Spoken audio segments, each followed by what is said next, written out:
Olá amigos de F1, você provavelmente já está acompanhando a história de Sérgio Pérez na Red Bull e como isso parece estar caminhando para uma decisão que talvez choque o mundo um dia. Talvez até no final desse ano, talvez até no final do ano que vem. O que eu tô falando? A gente sabe que a equipe tá colocando muita pressão no Checo, mas não é uma pressão em busca de resultados desportivos. Parece mais uma pressão pessoal do que algo sobre falta de resultados. E esse vídeo eu vou te contar tudo o que tá acontecendo e como o Pérez pode ser substituído por Norris no final dessa história toda.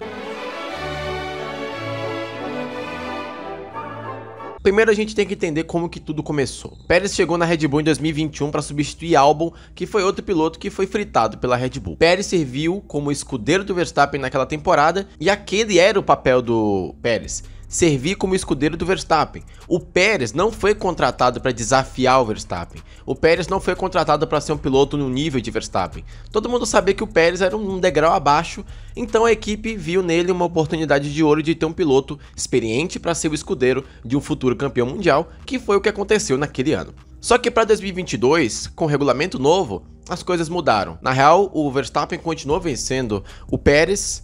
Só que, digamos que o Pérez começou a ter mais possibilidades de conseguir destaque na Fórmula 1.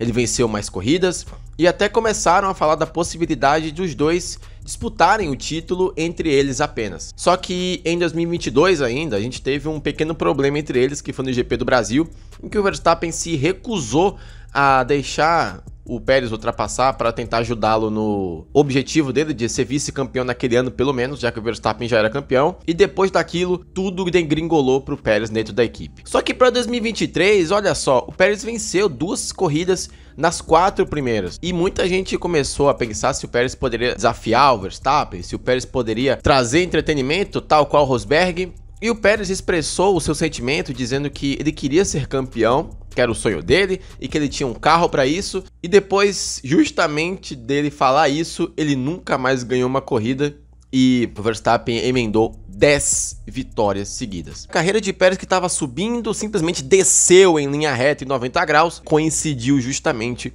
com o Pérez falar que ele queria ser campeão mundial e a queda da temporada dele. E aí o Helmut Marko, que é um dos cabeças da Red Bull, começou a fazer um monte de crítica pública ao Pérez e sempre elogiava o Verstappen. Sempre dizia que o Pérez estava em alguma situação adversa e tentava justificar isso, dizendo que o Pérez era um nível abaixo do Verstappen e depois ele elogiava o Verstappen. Era quase que um jogo mental. E o Pérez, pouco a pouco, pelo menos eu acho que foi caindo nisso.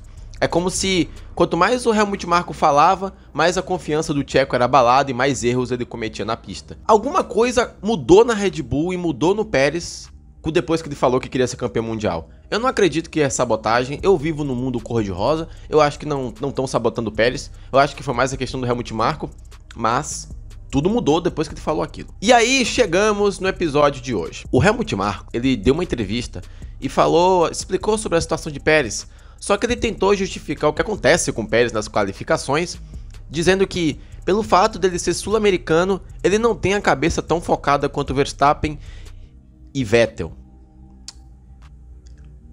Ele disse isso mesmo. E só uma curiosidade aqui, gente, eu e você, o México fica na América Central / Norte. Nem eu sei onde o México fica, mas eu tenho certeza que é na América lá de cima. Aqui não é. E esse argumento do Pérez ser sul-americano e por causa disso ele nem é tão focado assim, já cai por terra, porque o Pérez não é sul-americano por motivos óbvios e nem todo sul-americano não é focado. Na real, não é bem assim que funciona. Vou só usar o Senna como exemplo. O cara é sul-americano, brasileiro e era super focado e ganhou tudo.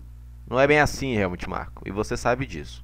Depois que o Helmut Marko meteu essa, eu comecei a perceber algumas coisas, como por que toda vez que o Helmut Marko precisa falar do Pérez, ele precisa dar uma diminuída, tá ligado? Não precisa. Quando é pro Verstappen, ele não conta muito os defeitos, ele só conta a parte boa. Quando é o Pérez, ele tenta depreciar de alguma forma, e tudo isso começou a aumentar depois, claro que o Pérez falou que queria ser campeão. E aí entra no que eu tenho pra falar aqui hoje. O Norris, que não tem nada a ver com a história, sempre foi visado pela Red Bull e no atual momento eu andei lendo alguns rumores que foram jogados no ar pelo Rosberg, dizendo que ele poderia ser um piloto Red Bull. Ele poderia trocar a McLaren pela Red Bull num futuro bem próximo. De onde o Rosberg tirou essa informação? De onde? Ninguém sabe. Fala a fonte! Fala de onde veio! Fala de onde veio! Estão falando com um cara Se o Norris está tão tentado aí para a Red Bull e a Red Bull quer tanto Norris, vamos tentar ligar os pontos. Será que o Helmut Marko, ele tá jogando todas essas letrinhas contra o Pérez, tentando minimizar o Pérez, jogando mais pressão para o Pérez, e ele percebe que quanto mais pressão no Pérez, menos ele rende? Será que ele tá fazendo isso apenas para tentar fazer o Pérez pedir para sair? O próprio Pérez falou que se ele não consegue mais lidar bem com a situação dentro da equipe, ele mesmo vai sair, buscar outros rumos a partir de 2024, mas tá tudo muito estranho. O que tá acontecendo? E no lado do Norris, tem alguns pontos que ajudam a Red Bull. A McLaren, por exemplo, já tem um Piastri. A McLaren não é tão dependente assim do Norris. O Piastri já mostrou que tem um potencial tão bom quanto o próprio Lando Norris. A McLaren já está pronta para perder o Lando Norris. E por mais que a equipe esteja melhorando, bora combinar, né? Mais vale um pássaro na mão do que dois voando. Então, pro Norris seria perfeito ele ir para a Red Bull. E pro Pérez também seria até bom pro ponto de vista mental dele, ele ir fazer o caminho contrário e ir para a McLaren. Claro, óbvio, se a McLaren quiser. Alguma coisa está acontecendo. O Pérez teve uma queda muito brusca e não é algo comum da gente ver. Depois que ele falou que queria ser campeão, tudo deu errado na vida dele. E conforme as falas do Helmut Marko vão sendo ditas, dá pra gente pensar que sim, o Helmut Marko tá jogando uma pressão extremamente desnecessária e até desleal em cima do Pérez, cometendo alguns desvios de caráter, falando que o Pérez só tem a cabeça fraca, sangue quente porque ele é sul-americano, e pode sim, tudo isso ser apenas um jogo mental para fazer o Pérez desistir da Red Bull e abrir espaço para outro piloto. Tá tudo muito estranho. Tá tudo muito estranho. E na minha cabeça, se tivesse um chapeuzinho aqui de metal, na minha cabeça cheia de teorias da conspiração sobre Fórmula 1, eu diria que sim, isso pode ser muito real. Eu não duvido disso acontecer. Até porque ninguém começa a falar do próprio piloto o tempo inteiro do nada. Tudo bem que já aconteceu coisa parecida com o Albon, mas com o Pérez dessa vez parece que a coisa é bem pessoal. Ou não. Pode ser só coisa da minha cabeça e coisa da nossa cabeça. Tem gente que acredita que ele tá sendo sabotado.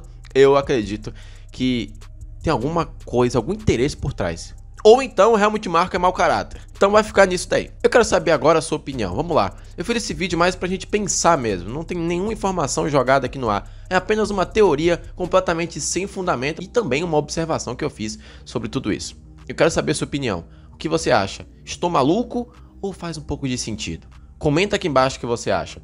E se você gostou desse vídeo, clica no like, porque o like vai fazer esse vídeo chegar a mais pessoas que gostam de Fórmula 1, como eu e você.